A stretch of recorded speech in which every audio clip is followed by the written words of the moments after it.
आज पाकिस्तान को समझ में आया कि काश उनके पास भी मोदी होता। आज दुनिया को समझ में आया कि काश उनके देश में भी एक मोदी होता। मोदी बने सेनापति, टीम में शामिल 4 बाहुबली और फिर कमाल हुआ। पाकिस्तान के पास सब कुछ है लेकिन मोदी नहीं है। यूक्रेन आज सोच रहा है कि काश उनके पास भी एक मोदी होते।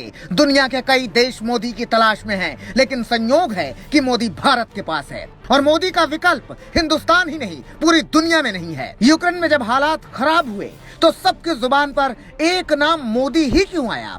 पाकिस्तानी छात्रों के बदन पर भारत का तिरंगा क्यों लिपटा है? इस रिपोर्ट को कुछ लोग नहीं देख पाएंगे, वो अभी छोड़कर चले जाएं। जो सत्य सुन पाए वही देखें। जब यूक्रेन और रूस में बात ज्यादा बिगड़ गई तो मोदी ने एक ऑपरेशन चलाया, नाम दिया ऑपरेशन गंगा। मोदी का ऑपरेशन गंगा कैसे 72 घंटे में कामयाब हुआ, कैसे दिल्ली से लेकर यूक्रेन तक बाहुबली मंत्रियों की पूरी फौज खड़ी की गई। एक से बढ़कर एक अधिकारी ऑपरेशन में लगाए गए, एक से बढ़कर एक मंत्री लगाए गए। एयर इंडिया से मामला नहीं संभला तो फिर वायुसेना को ऑपरेशन का जिम्मा सौंपा गया और पूरी दुनिया देखती रह गई। मोदी ने कैसे 72 घंटे में भारतीय छात्रों को यूक्रेन से सुपरमैन की तरह निकाल लिया। लड़ाई में वो शेर नहीं होता जो मारता है, बल्कि बचाने वाला सवा शेर माना जाता है। भारत का विपक्ष मोदी को कोस रहा था, तब मोदी अधिकारियों और वायुसेना के साथ मिलकर ऑपरेशन गंगा का प्लान बना रहे थे। और कैसे क्या हुआ हम आपको बताते हैं।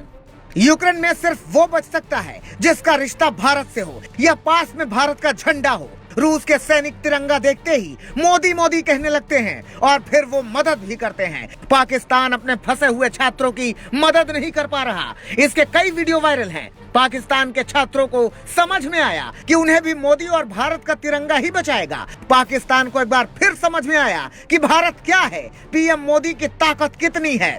ऑपरेशन गंगा की टीम यूक्रेन की सरहद से जुड़े देशों तक पहुंची और उन छात्रों को बचाया जो वहां बुरी तरह फंसे थे। भारत का तिरंगा देख यूक्रेन की सेना हो या फिर रूस की सेना, हर कोई मदद के लिए तैयार होता है। पीएम मोदी ने ऑपरेशन गंगा के लिए पहला नाम चुना एस जयशंकर का। एस जयशंकर विदेश मंत्री हैं, लंबे वक्त तक विदेश सचिव भी रहे हैं। विदेश नीति के मामले में एस जयशंकर को वही दर्जा हासिल है जो रक्षा से जुड़े मामले में अजीत डोभाल को मिलता है। एस जयशंकर जब सचिव थे तो इन देशों की एम्बेसी में उनका रिश्ता अच्छा था, जान पहचान भी अच्छी थी, उसका फायदा उन्हें मिल गया। एस जयशंकर चुनाव नहीं लड़े, फिर भी मोदी ने उन्हें विदेश मंत्री क्यों बनाया? इसका जवाब मिल गया होगा आपको। एस जयशंकर ने ही सुझाव दिया कि अब वायुसेना के जवानों को लगाना चाहिए।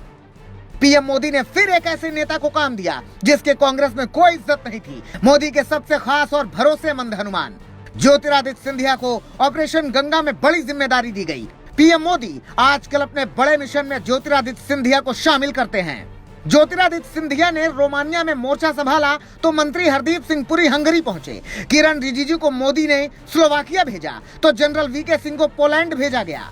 पहले ऐसे हालात पर भारत में मंत्री सिर्फ बयान देते थे। पहली बार है जब मंत्री मैदान में है। भारत के करीब 6 मंत्री कमान संभाल रहे हैं। मंत्री स्मृति ईरानी, मंत्री राजनाथ मैदान में उतरे। अधिकारी मंत्री वायुसेना, कई राजनयिक भारतीय छात्रों की मदद में लगा दिए गए हैं। पहले लीबिया में बचाया, फिर इराक में बचाया, फिर अफगानिस्तान में बचाया, अब यूक्रेन में भी। मोदी की तारीफ आपको झूठी लगती है तो कुछ और सच्चाई हम दिखाते हैं। ये खत देखिए, इसमें लिखा है न वीजा चाहिए न कुछ, मदद चाहिए तो पैसे भी मिलेंगे। कहां तक जाना है, कहां नहीं जाना है, ये तक लिखा गया है। पोलैंड सरकार ने 5 सितारा होटल में इंतजाम कर रखा है। मोदी का मैजिक ऐसा है कि पाकिस्तान, यूक्रेन, पोलैंड जैसे देश मान गए कि मोदी के सामने कोई शर्त नहीं रखी जा सकती। भारत अपने बच्चों को बचाएगा ही, लेकिन दुनिया भी इसमें मदद कर रही है। साफ साफ संकेत है, मोदी दुनिया के सबसे बड़े बाहुबली और सम्मानित नेता हैं। भारत का सौभाग्य है कि वो भारत में है। पाकिस्तान को एक मोदी चाहिए, यूक्रेन को भी एक मोदी चाहिए, लेकिन मोदी तो सिर्फ हिंदुस्तान के हैं। मोदी का दिल तो हिंदुस्तानी है जी। Bureau report, global Bharat.